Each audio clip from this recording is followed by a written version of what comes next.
예, 오늘 말씀을 통해서 나는 하나님이 찾으시는 한 사람인가, 나는 하나님이 찾으시는 한 사람인가, 이런 제목으로 함께 은혜를 나누고자 합니다.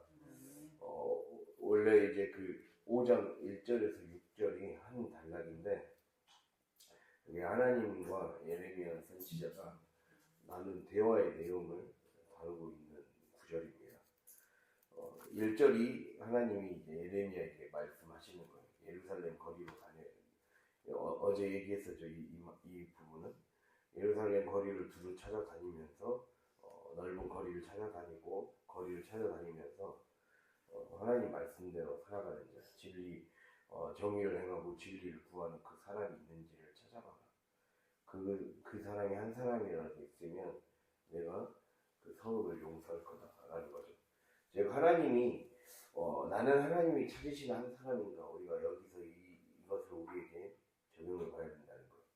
왜냐면 내가 한 사람이 잘 돼야 나 한 사람 때문에 여기서는 예루살렘 성읍을 살려준다 했고, 나 한 사람 때문에 교회가 살고, 나 한 사람 때문에 가정이 살고, 나 한 사람 때문에 나라가 살 수 있기 때문에. 그래서 주님이 이렇게 우리에게 지금 말씀하고 있습니다. 그래서 나는 하나님이 찾으시는 한 사람인가, 하나님은 한 사람을 찾으시며 그 한 사람이 살린다는 거예요. 그래서 성경에서는 이걸 대표성의 원리라고 합니다. 성경의 중요한 원리 중에 하나라고 할 수가 있습니다. 즉 특정한 한 사람이 전체를 대표한다는 거예요.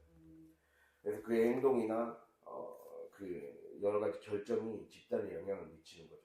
대표적인 구절이 바로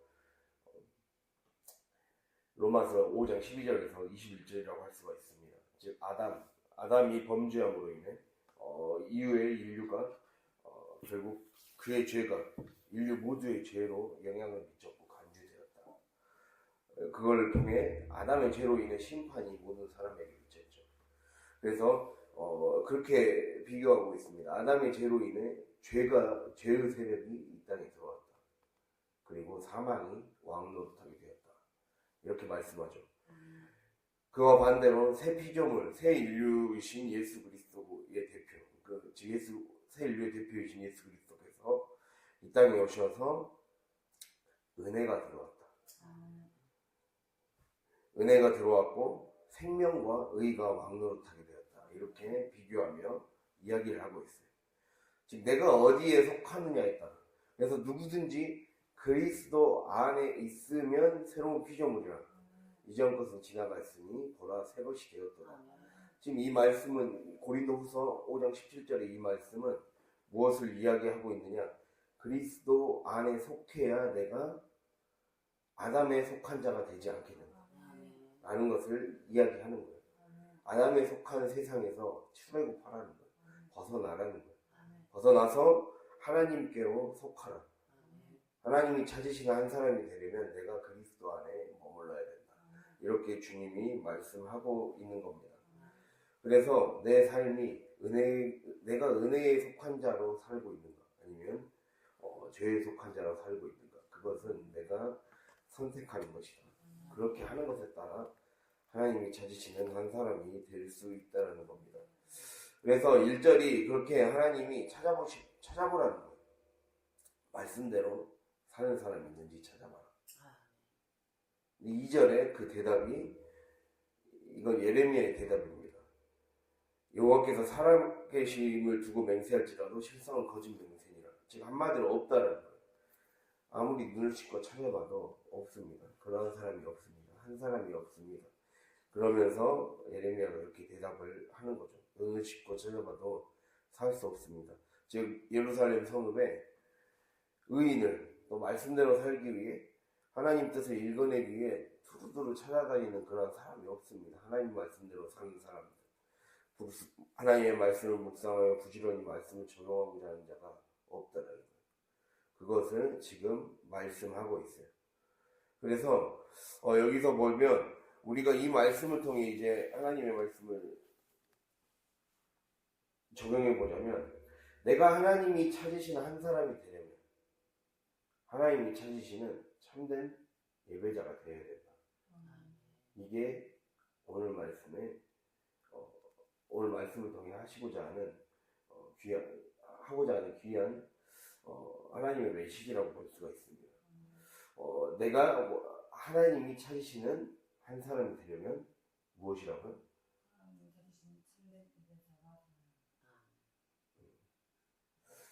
한 10번 얘기할게요. 그렇게 어려운 말 안 한 것 같은데. 내가 하나님이 찾으시는 참된 예배자가 되어야 한다. 예. 항상 딱 생각을 딱 하고 들으세요. 내가 하나님이 찾으시는 한 사람이 되려면 하나님이 찾으시는 참된 예배자가 되어야 한다. 이게 오늘 말씀의 핵심이라는 거예요. 우리가 2절을 보면 그들이 여호와께서 살아계심을 두고 맹세할지라도 실상은 거짓 맹세이라. 지금 이렇게 말씀하고 있거든요. 여호와께서 살아계심을 두고 맹세할지라도, 이 말은 지금 무엇을 얘기하고 있냐? 말로는 하나님이 살아계신다고 얘기를 해요. 막 살아계신 하나님 살아계십니다. 하나님은 역사하십니다. 이렇게 말은 하고 앵무새처럼 이야기는 하는데 실상은 거짓으로 가득 차 있다. 실상은 여기서 거짓 맹세는 십계명에서 우리가 십계명을 보면 십계명의 제3계명과 제9계명이 무엇입니까? 너는 너 여호와의 이름을 망령되게 여기지 말라. 부르지 말라. 그리고 내 이웃을 대하여 거짓 증거하지 말라. 이 두 가지죠. 이 두 가지를 어긴 거예요. 하나님의 이름을 망령되게 여기는 것. 그리고 무엇입니까? 내 이웃에 대하여 거짓 증거하지 말라. 라는 것이죠. 그래서 주님이 그거를 지금 지적하고 있는 거예요. 거짓 증언하는 거. 거짓 맹세는 지금 거짓 증언을 하는 거예요. 그리고 하나님의 이름을 망령되게 여기는 거죠. 우리가 이것에 대해서 한번 살펴보고자 합니다. 10계명의 제3계명을 범하고 있어요. 너는 내 하나님 여호와의 이름을 망령되게 부르지 말라. 이게 바로 3계명의 내용입니다. 이 말은 여호와의 이름을 망령되게 부르지 말라는 것은 하나님의 이름을 가치 없게 부르지 말라는 거예요. 부르다라는 것은 청하여 오게 하다라는 말이에요. 국어사전에서 보면 청하여 오게 하다. 즉 우리가 예배를 드릴 때 하나님의 이름을 부르죠. 기도를 드릴 때, 기도하고 예배를 드릴 때. 이 말을 바꿔서 얘기하면 예배 제대로 드리라는 거예요. 예배의 질을 떨어뜨리지 말라. 오늘 말씀의 메시지는 이걸 딱 기억하시기 바랍니다. 예배의 질을 떨어뜨리지 말라. 예배 제대로 드려야 된다. 우리가 이 시간 하는, 그리고 주일 예배, 수요 예배, 금요 예배 제대로 드려야 된다. 형식적으로 드리거나 아니면 엉성하게 드리거나 또는 예배의 질을 떨어뜨리면 안 된다. 예배를 가치 없게 만들면 안 된다. 예배를 가치 없게 만들지 말라. 이러한 뜻을 담고 있다라고 할 수가 있습니다. 예. 그래서 여호와의 이름을 망령되게 부르지 말라라는 말 속에는 그렇게 가치 없고 예배를 거짓 예배로 만들지 말고 가치 없는 예배로 만들지 말라는 거예요. 또 더 심하게 말하면 하나님의 이름이 아닌 다른 이름을 부르지 말라는 거예요.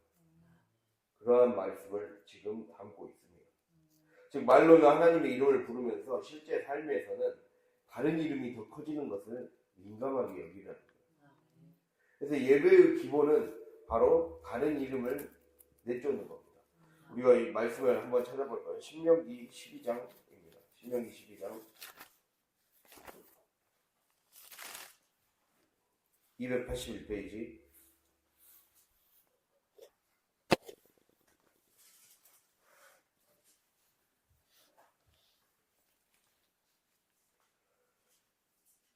(12장) 2절, 3절, 4절, 5절 보겠습니다.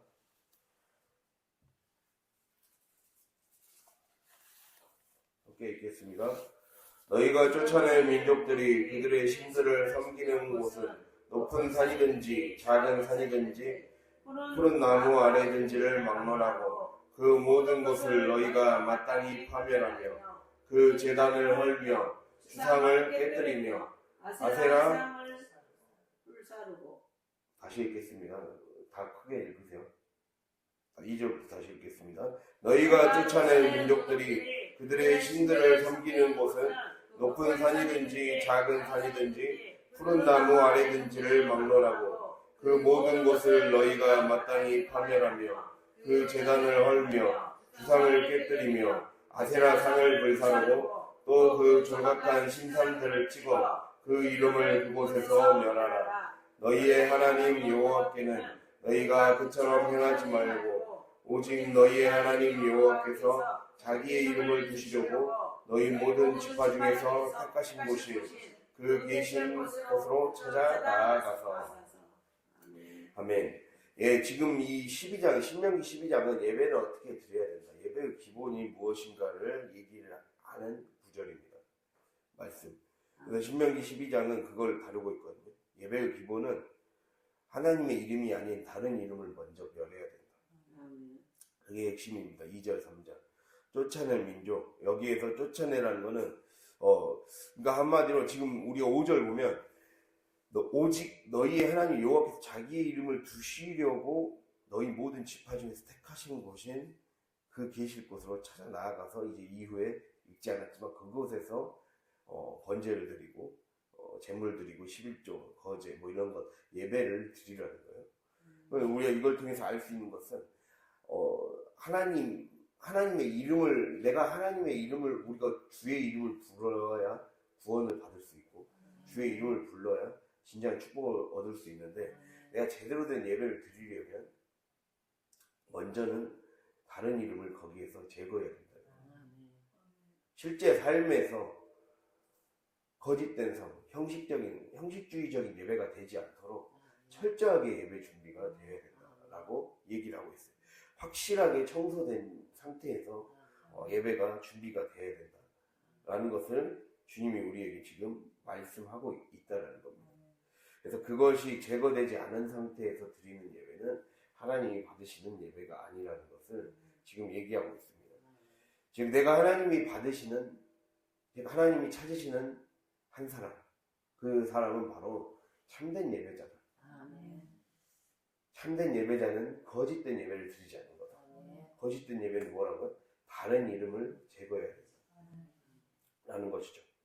그 거짓된 예배, 형식적인 예배, 하나님 외에 다른 것들이 정리되고, 오늘 다시 적용하자면 하나님 외에 다른 것들이 정리돼야 된다.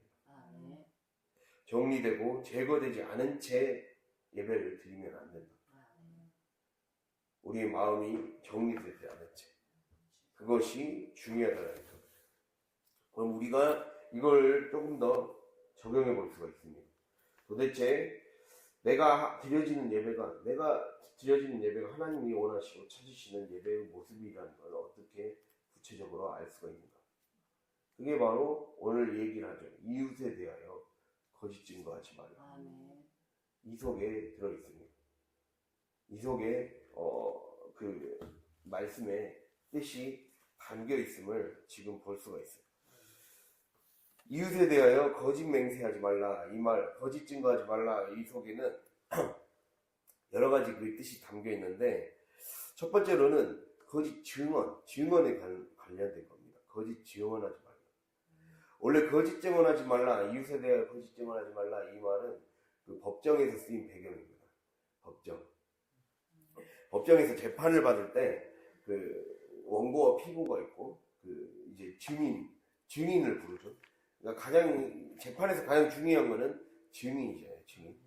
증인이 어떻게 증언하느냐에 따라 그 사람이 죄가 없던 사람이 생기게 되는 일들이 생길 수가 있어요. 즉 증언이 피고에게 유죄를 주느냐 무죄를 주느냐에 선고하느냐에 굉장히 결정적인 역할을 갖게 되는 거죠.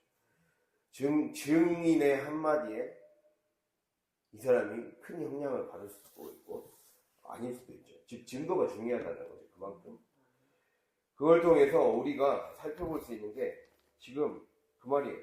증인이란 말은 아까 말씀드렸듯이 법정에서 증인이라 했으니까 즉 그리스도인 성령 받은 자들은 땅끝까지 이르러 복음을 전해야 돼요. 증인이라는 거예요. 여기서 파생된 말이 증인이에요. 마르티스 증인, 또 한 가지의 뜻으로 순교자라는 뜻이 있습니다. 제가 이전에 이 설교를 한 적이 있습니다. 증인, 순교자, 증인 이런 뜻이 있다는 거예요. 즉 내가 복음을 전하면 많은 사람들이 내가 복음을 증언하면 진리를 증언하면 많은 사람들이 살아납니다. 그러나 내가 거짓을 자꾸 전하고 거짓을 뿌리고 다니면 많은 사람들이 죽게 된다는 거예요. 그것을 주님이 우리에게 지금 말씀하고 있어요. 즉 죽고 사는 것이 혀에 달렸다는 거죠. 성령의 사람은 차라리 내가 십자가에 매달린 한이 있어도 남을 죽이는 거짓 증언자로 살아서는 안 된다. 주님이 그것을 우리에게 지금 말씀하고 있다는 거예요. 그리고 우리가 또 하나 찾아볼 수 있는 게 바로 비방입니다. 증언, 거짓 증언하지 말라. 이 말은 또 한마디로 또 다른 뜻으로 남을 비판하고 판단하지 말라. 이러한 뜻을 갖고 있습니다. 비방하지 말라. 비판, 비난, 판단, 정죄. 우리가 마태복음 7장 1절을 보면 비판을 받지 아니하려거든 비판하지 말라. 너희가 비판하는 그것으로 남들에게 비판을 받을 것이고 헤아리는 그 헤아림으로 헤아림을 받을 것이다. 그래서 함부로 남의 티를 파내지 말라. 이렇게 얘기를 하죠. 우리가 하나 더 찾아볼까요? 로마서 14장입니다.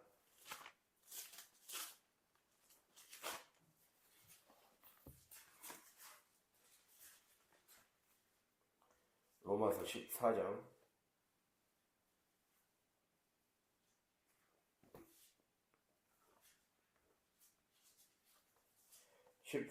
10절입니다. 258페이지 14장 10절.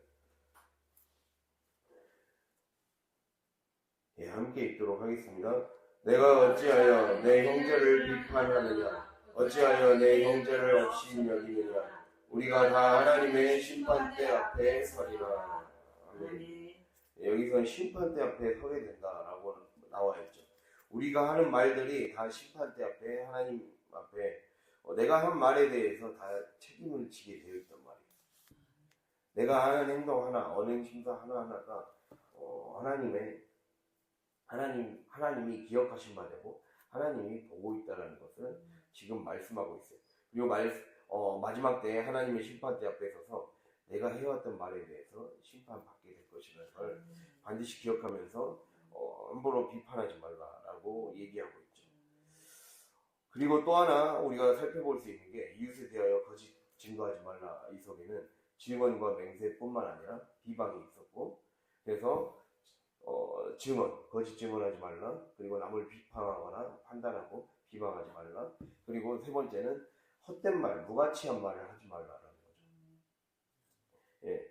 우리가 이런 것들을 종합해서 보면 왜 거짓 증언이 삶의 예배에서 문제가 되는가라고 질문해 볼 수 있어요. 왜 거짓 증언이 내 삶에 문제를 일으키는가?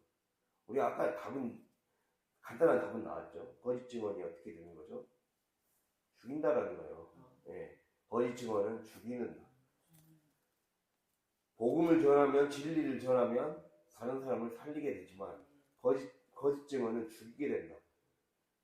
순교자라는 뜻이 있다 했잖아요. 죽인다라는 거예요. 죽인다. 거짓말이 죽이는 거예요. 거짓말이 이 나라를 이렇게 만들었잖아요. 거짓 뉴스 때문에 이 지경까지 오게 된 거예요. 윤석열한테 꼼빡 속아서 그 거짓 뉴스에 앞장선 거짓 언론 때문에 이 나라가 이 지경까지 온 거잖아요. 거짓말을 붙잡으면 사람은 죽게 돼 있습니다. 그거를 여실히 보여주는 게 우리나라의 사례예요. 진짜 진실을 추구하지 않고 자꾸 환상과 이념 속에 사로잡혀서, 그러니까 저는 이렇게 생각하는데 이념 귀신에 사로잡혀서 거기에 완전히 종이 돼버린 거죠. 그러니까 진짜 진실을 추구하지 않고 팩트를 추구하고, 우리 그리스도인은 진리를 추구하는 자들이에요. 진리를 추구하는 자들이지 내 생각과 내 환상과 내 사고방식에 사로잡히면 죽는다라는 것을 사회가 보여주고 있잖아요. 네. 이상한 헛된 철진한 이데올로기와 이념에 사로잡혔다가 나라가 이렇게 된 거예요. 거짓에 사로잡혔다가 일부 교회들이 지탄의 대상이 되고 조롱과 비방의 대상이 되었잖아요. 그런 것이 다 보여주고 있는 게 거짓을 붙잡는 것이 얼마나 큰 독초가 되는가. 한번 그 호세아서에 이 말씀이 있습니다. 이 말씀이 중요하니까 이 말씀하고 호세아 10장 4절 1266페이지 1265페이지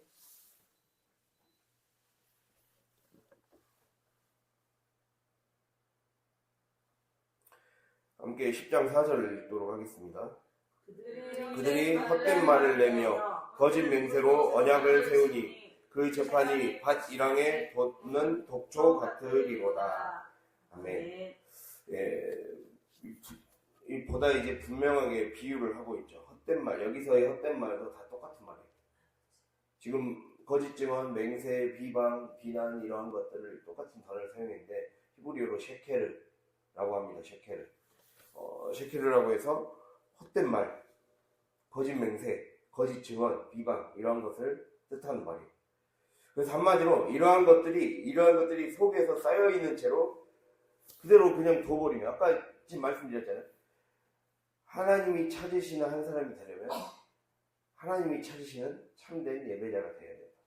참된 예배자가 되려면 내 안에서 다른 이름들이 멸해져야 돼요. 그럼 내가 다른 이름을 예배 드리고 있다는 걸 어떻게 알 수 있는가? 내 안에 헛된 말이 많이 쌓여져 있다는 거예요. 하나님이 원하시는 말 외에, 하나님이 원하시는 생각 외에 다른 생각으로 너무 가득 꽉 차 있단 말이에요. 그 작은 씨앗이 쌓이고 쌓여서 거짓 증언이 되고 거짓 맹세가 되고 남을 향한 비방이 되고 비난이 되고 그리고 남의 말을 듣지 않는 하나님 말씀을 들어갈 틈이 없게 만든다는 거예요. 그래서 결국에는 하나님 말씀이 들어갈 틈이 없게 만들면 그것이 마치 밭 이랑에 돋는 독초같이 된다라고 지금 말씀하고 있다는 거예요. 밭 이랑에 돋는 독초같이 된다. 이랑이 뭡니까? 이랑 그 밭에서 움푹 패어나온 위로 나온 부분이잖아요. 거기에다가 이제 그 위에다가 씨를 심고 그리고 밑에는 배수가 잘 되게 해주는 거잖아요. 만약에 그 이랑이 오게 하지 않으면 만약 평평하게 그냥 지어버리면 배수가 잘 되지 않거나 되지 않거나 이제 물이 고여버리거나 빠지지 않아서 이제 날씨가 이제 비가 많이 오고 그랬을 때 농사를 망치게 되잖아요. 그리거나 이제 줄을 맞춰서 심기 좋게 딱 이랑을 만들어서 관리가 쉽게 만드는 측면이 있죠. 그리고 통풍이 잘 되게 해서 작물의 성장을 돕습니다. 이러한 것을 봤을 때 우리가 밭 이랑에 돋는 독초 같으리로다라고 말씀을 봤을 때 먼저는 우리의 삶에 질서가 잡혀야 된다는 거예요. 질서.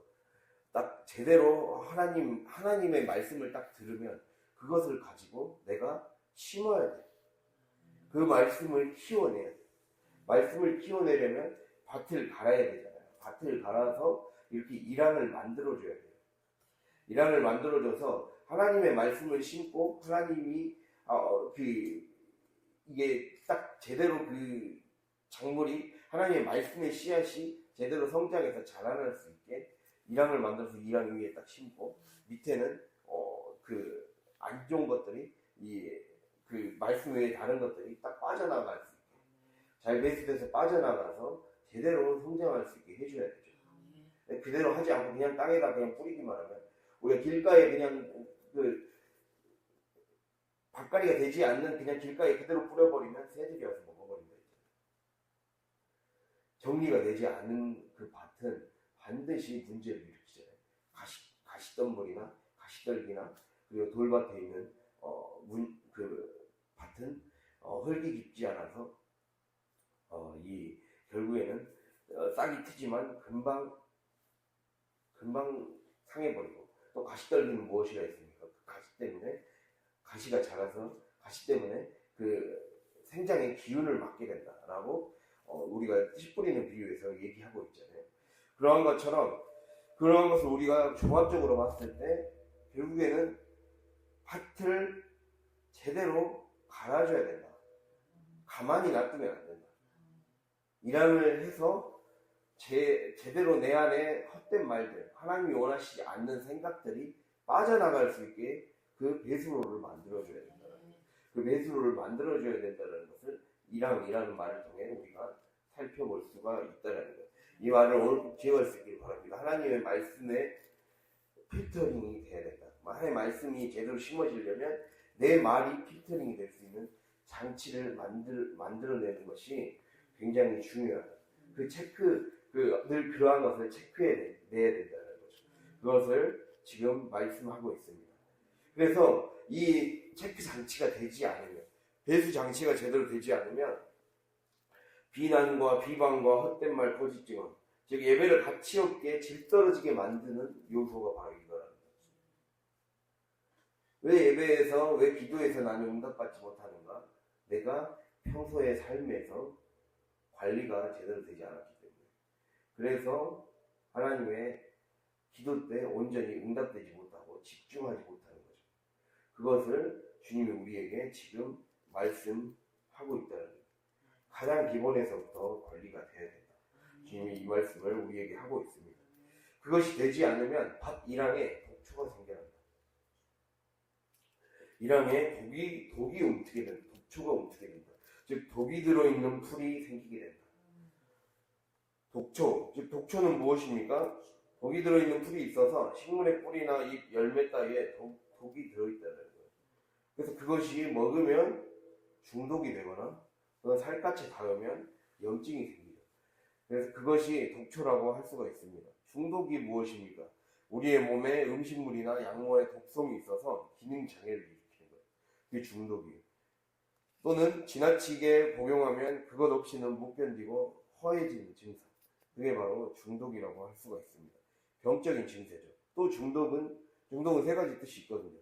어떤 우리의 신체가 음식물이나 약물의 독성이 있어서 그것을 잘못 먹었다가 기능 장애를 일으키는 거예요. 이게 뜻 하나하나를 묵상해 보세요. 음식물에 약물의 독성이 있어서 기능 장애를 일으켜요. 그러니까 내가 제대로 관리가 돼 있지 않으면 말씀을 무조건 듣는 게 아니에요. 무조건 듣는 게 아니라 들을 수 있는 밭을 먼저 만드는 거예요. 그래서 제대로 땅을 제대로 갈아야 돼요. 가시떨기를 제대로 점검하고 돌을 제대로 제거해야 돼요. 그것에 대한 관리가 돼 있지 않으면 반드시 독초가 자라난다. 라는 것을 지금 오늘 말씀이 하고 있어요. 왜냐하면 사람은 하나님의 말씀에서 나온 말이 파생되어 우리의 삶에 영향을 미쳐서 그 말을 하든지, 그 행동을 하든지, 그 언행으로 살아가든지, 그 언행 심사로 살아가든지, 아니면 헛된 말을 하든지, 그 둘 중에 하나가 되게 되어 있단 말이에요. 인간의 영적인 존재이기 때문에 하나님의 말씀에서 나오는 말을 하게 되어 있든지, 아니면 내 헛된 말, 우상의 말을 하게 되어 있단 말이에요. 그것이 우리의 삶의 영적인 실상이기 때문에 그것을 늘 점검을 해줘야 된다는 거죠. 그렇게 하지 않으면 독초가 달아난다. 그것을 내가 섭취하고 내가 뿌려버리면 그것이 독화살이 되어서 남들에게 날아가게 되어 있다. 나를 죽이고 환경을 죽이게 되어 있다. 남을 죽이게 되어 있다는, 중독되게 되어 있다는, 그 말이 상대방에게 닿아서 살갗에 염증이 생기고, 그리고 나도 하나님이 원하시지 않는 것들을 무분별하게 섭취함으로 인해 중독이 되는 거죠. 그것을 주님이 우리에게 말씀하고 있습니다. 그래서 그것이 되게 되는 원인이 바로 관리가 제대로 되지 않아서이다. 내 말에 대한 언행 심사에 대한 관리가 제대로 되지 않았기 때문이다. 그것을 주님이 말씀하고 있습니다. 이렇게 되면 몸이 기능 장애를 일으킵니다. 그러니까 겉으로는 예배자인 것 같은데, 겉으로는 하나님께 예배드리는 직분자인 것 같은데, 삶에서 이 기능 장애가 일으켜지는 거예요. 굉장히 연수는 많고, 그리고 뭔가 큰 직분을 맡고 있고, 그래서 집사고, 권사고, 장로고, 목사고 다 그렇게 하고 있는데 기능 장애를 일으키는 거죠. 관리가 제대로 되지 않으면 말씀만 많이 듣는다고 다가 아니라는 것을 지금 분명하게 얘기를 하고 있습니다. 우리 몸에 독소를 빼야 된다. 독소를 빼야 된다라는 것을 지금 말씀하고 있어요. 그리고 중독의 두 번째 뜻은 너무 지나치게 복용하다 보니까 이제 그것 없이는 못 견디는 거예요. 우리가 담배나 술이나 이런 것들에 그 중독된 사람들, 그것 없이는 못 견뎌서 자꾸 그것이 없으면 힘들어하고 손이 떨리고 그래서 병적인 증세를 보이죠. 그렇게 그러한 약물에 중독되거나 또는 이 담배나 술 이러한 것들에 중독되는 것, 그래서 그것이 없으면 못 견디고 힘들어하는 것, 이게 병적인 증세죠. 그러니까 우리의 삶에 자꾸만 내 삶에 그 작은 기능 장애가 있다는 것을 인지를 해야 돼요. 그리고 나도 모르게 습관적으로 반복적인 문제에 빠지는 것은 결국에는 하나님 말씀이 온전히 치우치지 못하기 때문에 자꾸 그 습관에 또 돌아가는 거예요. 우리의 삶의 중독이죠. 그거는. 그 중독을 해결해야 된다는 그것을 주님이 우리에게 말씀하고 있습니다. 그리고 중독의 세 번째 뜻은 사상이나 사물, 어떤 특정 습관에 정상적이고 이성적인 판단이 마비되는 것. 그래서 우리가 기능장애를 일으키고 그 다음에 병적 증세로까지 발전해서 그것이 아니면 이제는 힘들어져요.